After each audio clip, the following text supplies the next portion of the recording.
আমরা আজকেও 1202টা মামলা প্রত্যাহারের অনুমোদন দিয়েছি, যেগুলো ফেসিবাদের সময়, বিগত ফেসিবাদী সরকারের সময় রাজনৈতিক উদ্দেশ্য প্রণোদিত মামলা ছিল। এগুলো প্রত্যাহারের জন্য আজকে অনুমোদন দেওয়া হয়েছে।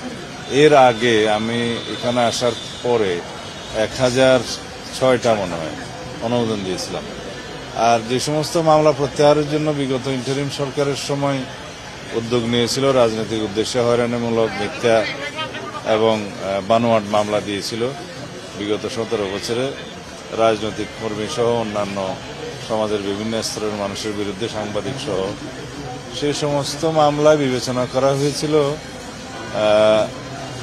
মার্ডার কেস বাদে এক্সপ্লোসিভ এবং অস্ত্র মামলা, মাদক আর একটা যেন নারী শিশু, এই বিষয়ে মামলাগুলো বাদে বাকি মামলাগুলো বিবেচনায় নেওয়া হয়েছিল।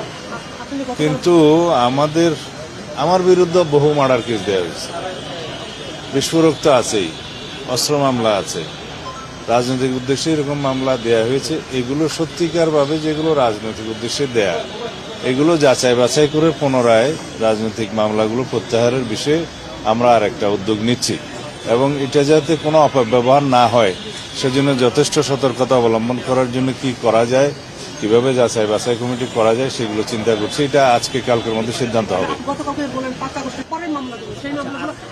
এগুলো আলাদা, এগুলো তো বিগত 17 বছরের মামলাগুলোর কথা বললাম।